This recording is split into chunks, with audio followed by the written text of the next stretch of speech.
Hello guys, welcome to commerce lectures. I am Neha. आज हम करेंगे क्लास 11 बिजनेस स्टडीज। चैप्टर है हमारा 4 बिजनेस सर्विसेज एंड टॉपिक होगा difference between life insurance and fire insurance and marine insurance. So start करते हैं अपना ये टॉपिक। लाइफ इंश्योरेंस से स्टार्ट करते हैं। सब्जेक्ट मैटर ऑफ इंश्योरेंस यानी लाइफ इंश्योरेंस जब ली जाती है, खरीदी जाती है, तो उसमें सब्जेक्ट मैटर ऑफ इंश्योरेंस क्या होता है, यानी किस चीज की इंश्योरेंस कराई जाती है, यानी ह्यूमन लाइफ की। हम लोग ह्यूमंस अपनी इंश्योरेंस को लेते हैं अपने लिए, या फिर जैसे कि अपनी वाइफ के लिए, अपने बच्चों के लिए इंश्योरेंस खरीदी, तो ह्यूमंस की बेसिकली लाइफ को प्रोटेक्ट किया जाता है लाइफ इंश्योरेंस में। लेकिन फायर इंश्योरेंस, अभी ये तो है नहीं कि मैंने अपने लिए इंश्योरेंस ले ली कि भाई मेरे को आग लग गई, तो ऐसा तो नहीं होता, ठीक है। तो फायर इंश्योरेंस किस केस में ली जाती है? फिजिकल प्रॉपर्टी के लिए, एसेट्स के लिए, जैसे कि आपने अपने घर के लिए ले लिया, अपने बिल्डिंग के लिए, फैक्ट्री के लिए, स्टॉक के लिए फायर इंश्योरेंस ले लिया है ना। मरीन इंश्योरेंस ये किस लिए ली जाती है? जैसे शिप के लिए, कि आपकी शिप को कोई नुकसान हो जाए बाय चांस, कार्गो, जैसे बड़े बड़े कंटेनर्स में जो गुड्स आपके इधर से उधर दूसरी जगह जाते हैं तो उनको बोला जाता है कार्गो।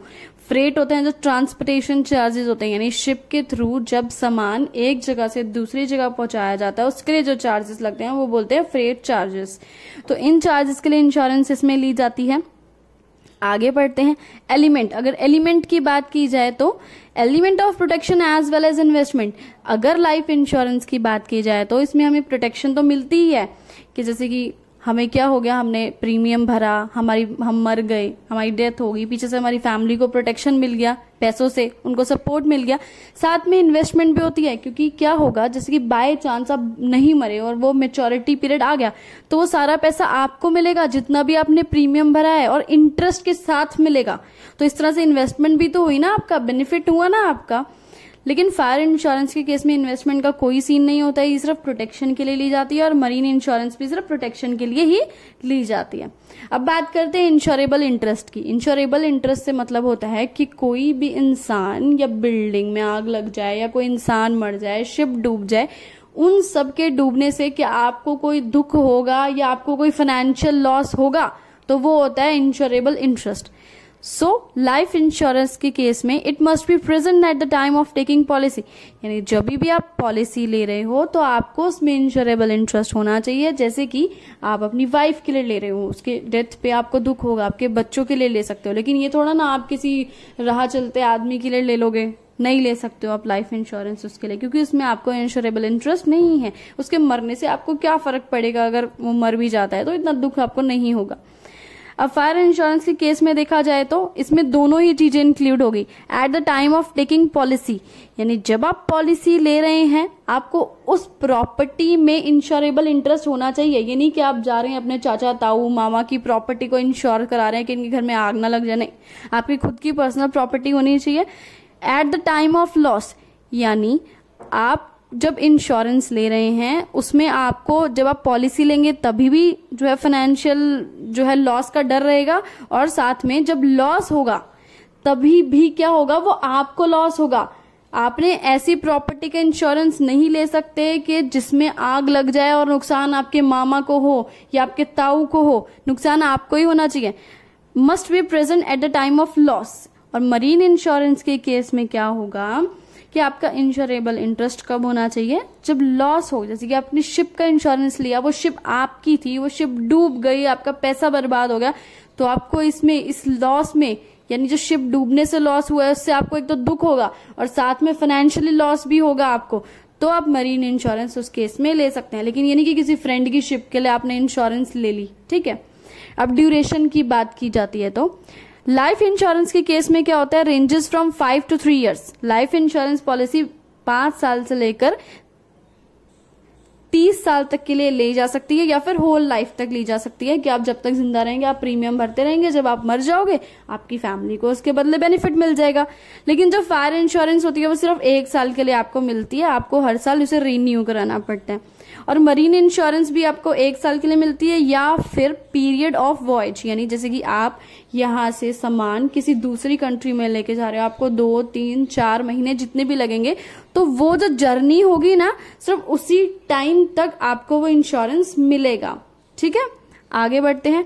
प्रिंसिपल ऑफ इंडेमनिटी, इसका मतलब क्या होता है कि जिस फाइनेंशियल पोजीशन में एक आदमी लॉस से पहले था, सेम उसी फाइनेंशियल पोजीशन में इंश्योरेंस आपको लाके खड़ा कर देती है। यानी सपोज आपके पास 10 लाख की प्रॉपर्टी थी, उसमें आग लग गई, आप 5 लाख का नुकसान हो गया, तो आपको वापस वो 5 लाख रुपए मिल जाएंगे और आपकी कंडीशन बिल्कुल पहले जैसी हो जाएगी।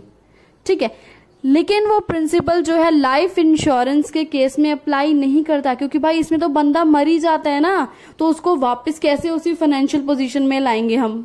मरे हुए का तो क्या फायदा कराना और क्या नुकसान कराना, है ना।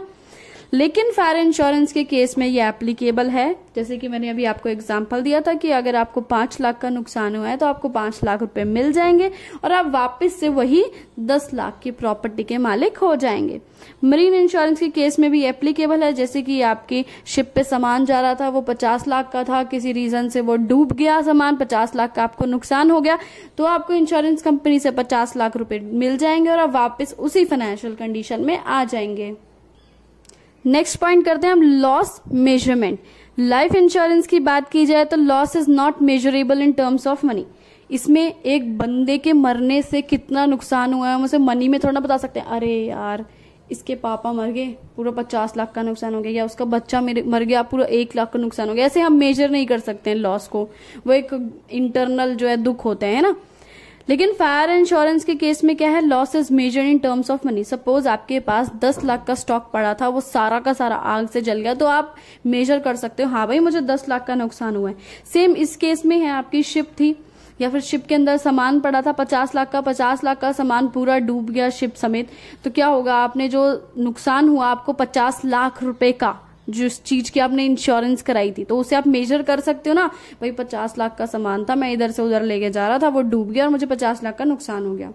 आगे बढ़ते हैं, सरेंडर वैल्यू। लाइफ इंश्योरेंस की बात की जाए तो इसकी सरेंडर वैल्यू होती है, यानी जैसे कि आपने 2-3 साल जो है लाइफ इंश्योरेंस पॉलिसी खरीदी हुई है, 2-3 साल बाद आपको लगा यार मेरी तो सैलरी इतनी है नहीं और मेरे इतना प्रीमियम जा रहा है, अब मैं क्या करूं, कहां से इसके पैसे निकालूं, तो आप उसे तड़वा सकते हो लाइफ इंश्योरेंस पॉलिसी को।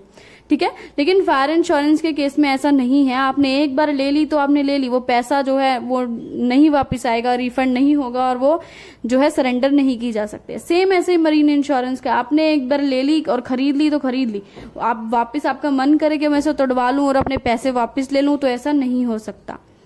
बात आती है आगे पॉलिसी अमाउंट की। अगर लाइफ इंश्योरेंस में person can ensure for any amount, कितने भी अमाउंट की करा सकता है। भाई अपना ब्योत है, अपनी पॉकेट है, उसकी 5 लाख 10 लाख 20 लाख जितनी मर्जी की वो इंश्योरेंस करा सकता है। लेकिन फायर इंश्योरेंस के केस में क्या होता है, पॉलिसी अमाउंट कितना होता है, can not be more than the value of subject matter. For example आपका घर 50 लाख का है, तो आप 50 लाख से ज्यादा की पॉलिसी नहीं खरीद सकते हो। ठीक है, ऐसे ही मरीन इंश्योरेंस है, जैसे कि आप गुड्स जो है एक जगह से दूसरी जगह लेके जा रहे हो और गुड्स की आपने इंश्योरेंस ले ली, वो गुड्स 10 लाख के हैं, तो आप 10 लाख से ज्यादा की इंश्योरेंस नहीं करा सकते। Can not be more than the value of subject matter. Subject matter का मतलब इधर है कि जिस प्रॉपर्टी की या जिस गुड्स की आप इंश्योरेंस करा रहे हो वो हो गया आपका सब्जेक्ट मैटर। नेक्स्ट पॉइंट करते हैं, बात आती है अब रिस्क की। लाइफ इंश्योरेंस के केस में रिस्क सर्टेन है, भाई होना ही होना है, क्योंकि हर इंसान ने मरना ही मरना है, डेथ होनी ही होनी है।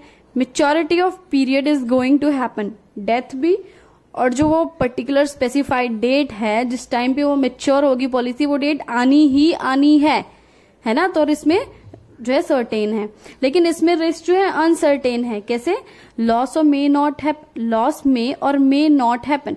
जरूरी थोड़ा ना कि आग लगेगी ही लगेगी, पक्का है ये, भाई ना भी लगे आग, है ना। लॉस, अभी इसमें अगर मरीन इंश्योरेंस की बात करें तो इसमें भी रिस्क अनसर्टेन है, लॉस में और मे नॉट भी हैपन।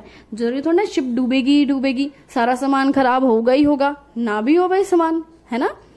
अब बात आती है कॉम्पेंसेशन की। Claim of compensation is must, इसमें कॉम्पेंसेशन मिलना ही मिलना है। क्यों, क्योंकि इसमें डेथ कंपल्जन है, डेथ जब होनी है उसके बाद आपको पैसा मिलना ही मिलना है, और डेट ऑफ मेच्योरिटी जो है वो आनी ही आनी है, तो आपको क्लेम मिलना ही मिलना है।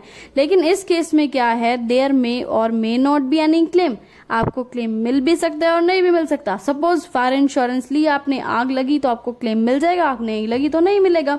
सेम इसी केस में है, देयर मे और may not be any claim, अगर शिप डूब गई या सामान डूब गया और आपने इंश्योरेंस करा रखी है तो आपको पैसे मिल जाएंगे, अदरवाइज पैसे नहीं मिलेंगे। इसी के साथ आपका वीडियो खत्म हुआ। Thanks for watching this video. Please like share and subscribe.